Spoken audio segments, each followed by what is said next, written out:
Pernah nggak sih kamu menolak seseorang, lalu dia meninggal, dan malah balik lagi buat nemenin kamu? Ini bukan sekadar cerita hantu biasa. Karena yang satu ini, dia nggak cuma muncul di sekolah. Dia ikut pulang, dia masuk mimpi, dan dia nggak pernah benar-benar pergi. Bangkunya kosong, tapi dia masih duduk di sana. Senin pagi itu panasnya aneh. Matahari belum terlalu tinggi, tapi udara di lapangan SMA itu sudah terasa menekan. Seperti ada sesuatu yang menggantung di atas kepala semua orang. Biasanya, upacara bendera selalu diwarnai suara gaduh. Kecil bisikan, cekikikan, atau sekadar keluhan pelan soal panas. Tapi pagi itu berbeda, terlalu hening. Bahkan suara burung pun seperti enggan terdengar. Ratri berdiri di barisan kelas 2. Tubuhnya tegak, tapi pikirannya entah kemana. Keringat mengalir pelan dari pelipisnya. Dia mengusapnya dengan punggung tangan. Entah kenapa, dadanya terasa sesak sejak tadi. Bukan karena panas, tapi seperti ada firasat buruk yang tidak bisa dia jelaskan. Di sebelannya, Dita terlihat tidak tenang. Matanya bolak-balik melihat sekitar, lalu sesekali menggigit bibir. Tangannya meremas ujung rok seragamnya sendiri. Sikapnya itu membuat Ratri mulai merasa ada yang tidak beres. "Lo, dengar? Belum?" bisik Dita pelan. Hampir tidak terdengar. "Pak?" tanya Ratri tanpa menoleh. Masih mencoba terlihat biasa. Dita diam sebentar, seolah ragu, lalu sedikit mendekat. Katanya, "Randi meninggal." Kalimat itu membuat Ratri langsung menoleh cepat. Wajahnya berubah. "Hah? Yang benar loh?" Dita mengangguk pelan. Tapi belum sempat menjelaskan lebih jauh, suara mikrofon di depan lapangan berdecit nyaring. Semua siswa langsung terdiam refleks. Pak Jo sudah berdiri di podium dengan wajah kaku, tidak seperti biasanya, yang masih menyelipkan senyum tipis. "Anak-anak, sebelum kita mulai upacara hari ini, ada kabar duka yang harus saya sampaikan." Angin yang tadi berembus pelan seperti berhenti. Semua mata tertuju ke depan. Telah meninggal dunia salah satu siswa kita, Randi, kelas 2 IPA. Seolah waktu berhenti. Ratri merasa detak jantungnya berubah cepat. Tidak beraturan. Telinganya berdengung. Suara Pak Jo masih terdengar, tapi seperti menjauh. Almarhum meninggal dunia akibat kecelakaan pada Sabtu malam. Motor yang dikendarainya mengalami kecelakaan dengan sebuah bus. Ratri tidak lagi benar-benar mendengar. Pikirannya kosong. Tapi justru dalam kekosongan itu, satu persatu potongan ingatan muncul. Wajah Randi, senyumnya yang canggung, cara dia sering mencuri pandang saat pelajaran. Dan momen itu, saat dia berdiri di depan Ratri, dengan tangan gemetar, memegang tali tasnya sendiri. "Aku suka sama kamu, Rat." Suara itu terasa jelas sekali di kepala Ratri. Dan jawaban Ratri waktu itu hanya satu. Pelan, tapi tegas. "Maaf." Bukan kasar, tapi cukup untuk membuat ekspresi Randi berubah. Bukan marah, bukan juga sedih berlebihan, tapi seperti sesuatu di dalam dirinya runtuh pelan. Sejak hari itu, Randi jadi lebih pendiam. Dia tidak lagi mencoba mendekat, tapi Ratri masih sering merasa diperhatikan. Tatapan itu tidak pernah benar-benar hilang, seolah masih ada sesuatu yang ingin disampaikan. Dan sekarang, orang itu sudah tidak ada. Upacara selesai dengan suasana yang berat. Tidak ada yang benar-benar bicara keras. Banyak yang menunduk. Beberapa mengusap air mata. Yang lain hanya diam, mencoba mencerna kenyataan. Ratri berjalan kembali ke kelas bersama Dita dengan langkah yang terasa ringan, tapi kosong. Seperti tidak benar-benar menyentuh tanah. Saat sampai di kelas, suasana langsung terasa berbeda. Bangku di pojok itu kosong. Bangku Randi. Biasanya dia duduk di sana dengan posisi agak membungkuk, sesekali memainkan pulpen, atau hanya dia menatap keluar jendela. Sekarang tidak ada siapa-siapa, tapi entah kenapa Ratri merasa ada yang janggal. Dia berdiri beberapa detik menatap bangku itu. Kosong, tapi terasa seperti ada sesuatu yang tertinggal. Perasaan dingin menjalar pelan di punggungnya. Ratri buru-buru memalingkan wajah dan duduk di tempatnya sendiri. Hari itu, pelajaran berjalan seperti biasa. Guru tetap mengajar, siswa tetap mencatat, tapi suasananya tidak pernah banner-banner kembali normal. Dan untuk Ratri, semuanya mulai berubah. Sejak saat itu, hari-hari berikutnya terasa aneh. Awalnya cuma pusing ringan. Ratri mengira itu karena kurang tidur atau kelelahan. Tapi rasa itu muncul terus. Tidak peduli dia sudah istirahat atau tidak. Yang lebih aneh, rasa itu selalu datang saat dia sendirian. Seperti ada tekanan di kepalanya. Seperti ada sesuatu yang mencoba masuk perlahan. Sampai suatu sore sepulang sekolah, Ratri memutuskan mampir ke perpustakaan. Karena dia butuh tempat yang tenang. Perpustakaan hampir kosong. Hanya ada suara kipas angin yang berputar pelan dan bunyi halaman buku yang sesekali dibalik oleh penjaga di meja depan. Ratri duduk di sudut, mengambil buku seadanya dan mencoba membaca. Tapi huruf-huruf itu terasa berantakan. Kepalanya berat, pandangannya sedikit kabur. Dia menghela napas panjang, mencoba fokus, lalu terdengar suara pelan. Ratri, hampir seperti bisikan angin. Ratri langsung menoleh cepat. Matanya menyapu seluruh ruangan. Tidak ada siapa-siapa. Penjaga perpustakaan masih di tempatnya, tidak bergerak. Tidak mungkin ada yang memanggil. Ratri menelan ludah. Perasaan gue aja, gumamnya pelan, mencoba menenangkan diri. Dia kembali melihat buku. Tangannya sedikit gemetar. Dia mencoba membaca lagi. Beberapa detik berlalu dalam sunyi. Lalu, suara itu muncul lagi. Ratri. Kali ini lebih jelas, lebih dekat, seperti tepat di belakangnya. Ratri langsung berdiri. Kursinya bergeser kasar menimbulkan suara nyaring di lantai. Jantungnya berdegup kencang sampai terasa di telinga. Dia menoleh ke belakang. Kosong. Dia melihat ke kanan. Kosong. Ke kiri juga kosong. Tidak ada siapa-siapa. Perpustakaan itu benar-benar kosong. Atau setidaknya terlihat kosong. Rasa dingin tiba-tiba menjalar dari tengkuknya, turun ke punggung. Napasnya menjadi pendek. Ratri tidak berani berpikir lebih jauh. Dia langsung meraih tasnya dan berjalan cepat keluar, hampir berlari. Begitu keluar dari pintu perpustakaan, dia berhenti sebentar mencoba mengatur napas, tapi perasaan itu tidak hilang. Perasaan seperti sedang diperhatikan dari belakang.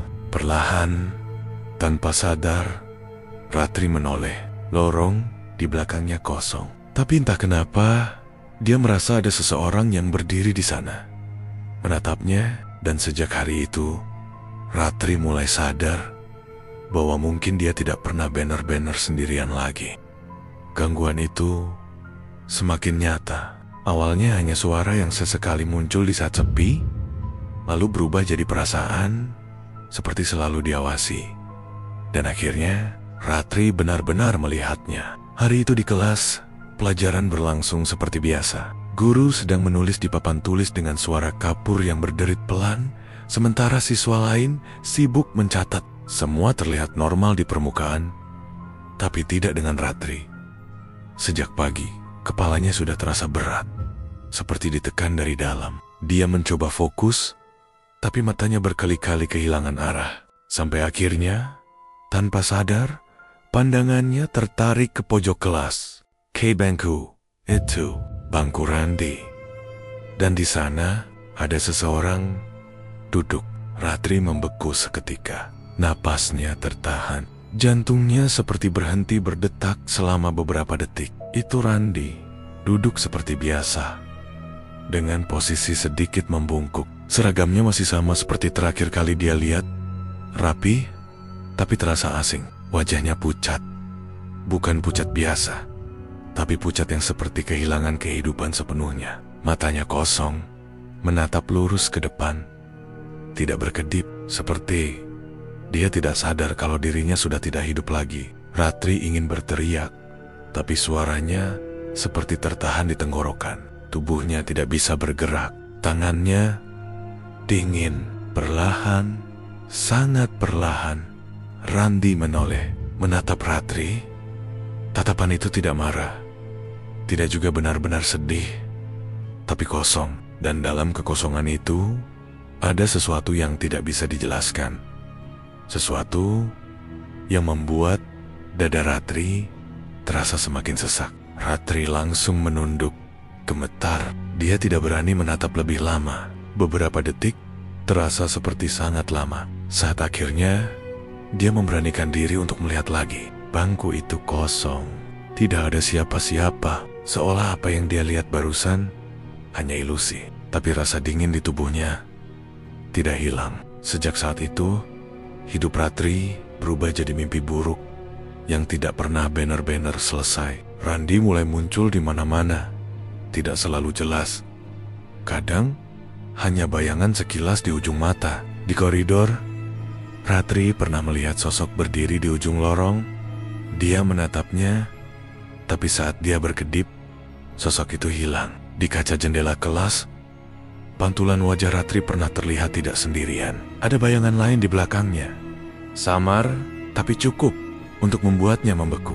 Bahkan di rumah, tempat yang seharusnya paling aman, Ratri mulai merasa tidak nyaman, seperti ada yang ikut pulang bersamanya. Suatu malam, Ratri terbangun tiba-tiba. Tidak ada suara keras, tidak ada mimpi buruk yang jelas, tapi dia merasa ada sesuatu yang salah. Dadanya terasa berat. Udara di kamarnya dingin, berbeda dari biasanya. Perlahan, dia membuka mata. Dan di sana, di ujung kasurnya, ada seseorang duduk. Randi. Dia duduk menunduk, diam, tidak bergerak. Rambutnya sedikit menutupi wajahnya. Bayangannya jatuh panjang ke arah Ratri. Karena cahaya lampu yang redup, Ratri ingin bergerak, tapi tubuhnya kaku. Tidak bisa digerakkan sama sekali. Bahkan untuk berteriak pun dia tidak mampu. Kenapa? Suara itu lirih, hampir seperti bisikan yang datang dari dalam kepalanya sendiri. Kenapa kamu nolak aku? Air mata Ratri langsung mengalir tanpa dia sadari.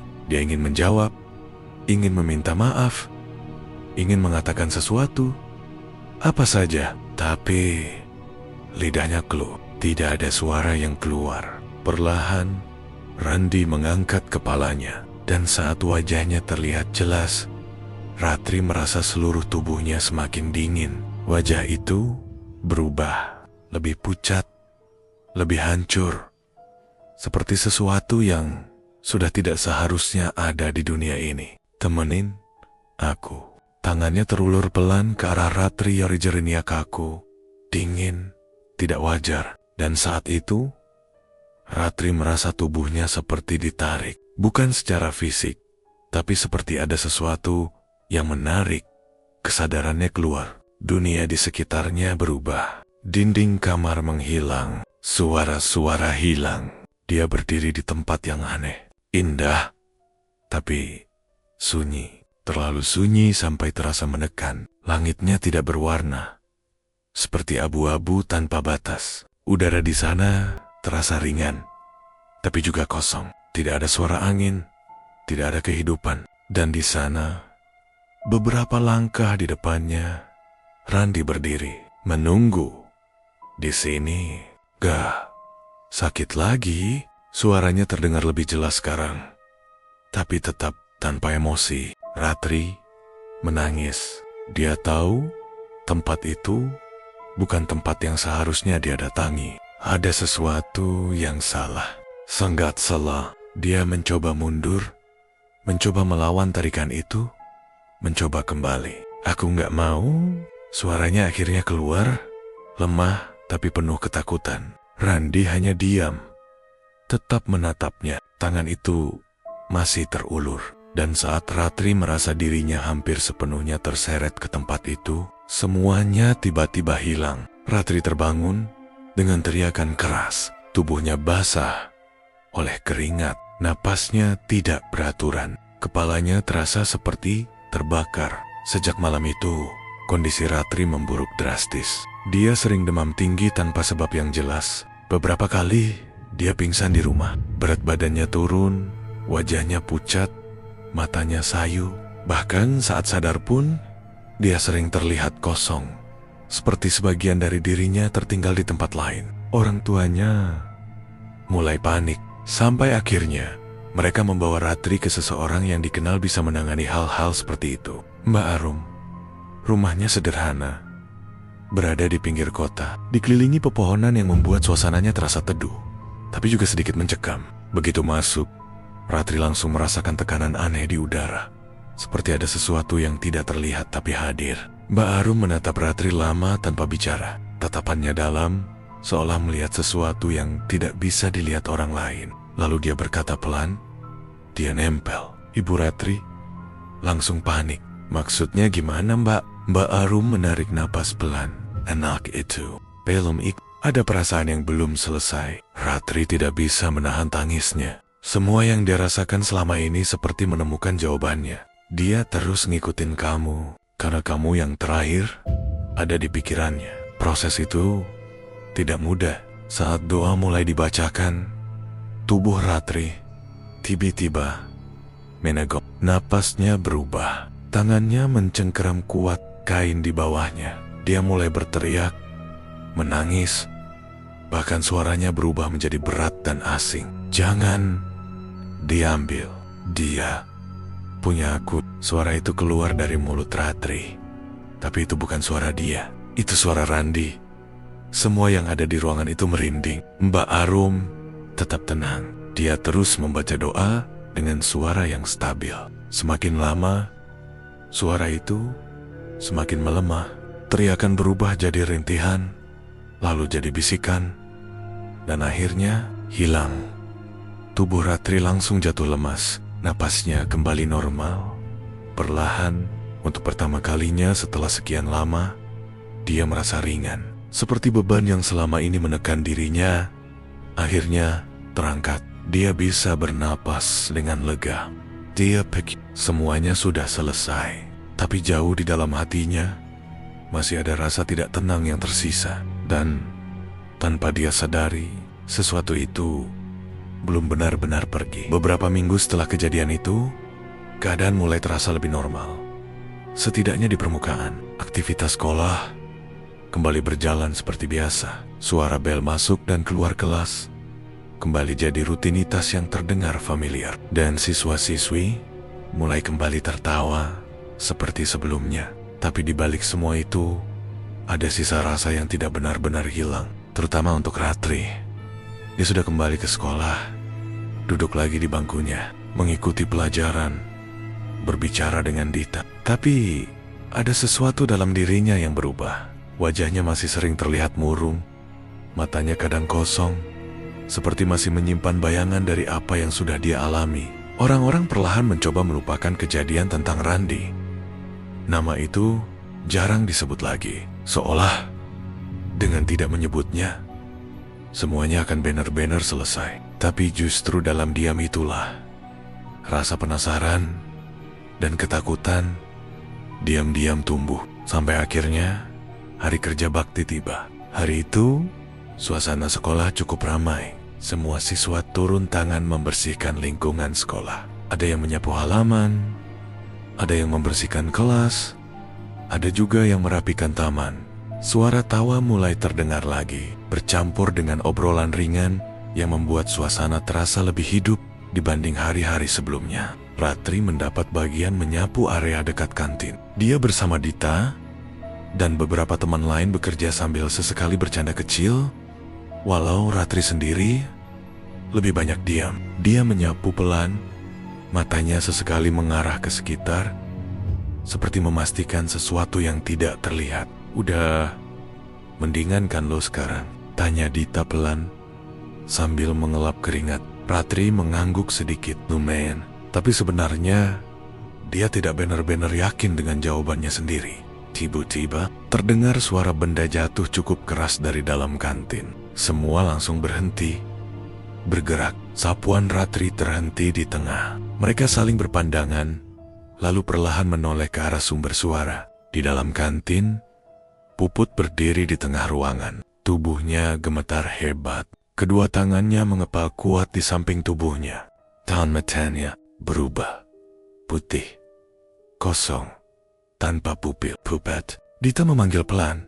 Langkahnya maju sedikit dengan ragu. Tidak ada jawaban. Beberapa detik yang terasa sangat lama berlalu dalam keheningan yang mencekam. Lalu, tiba-tiba, Puput tertawa. Tawa itu keras, melengking.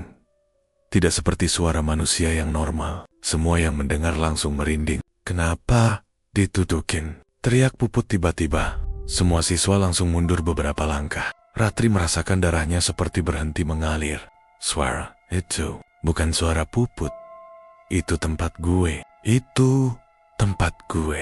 Lanjutnya dengan nada marah yang tidak terkendali. Puput membanting meja di depannya dengan keras.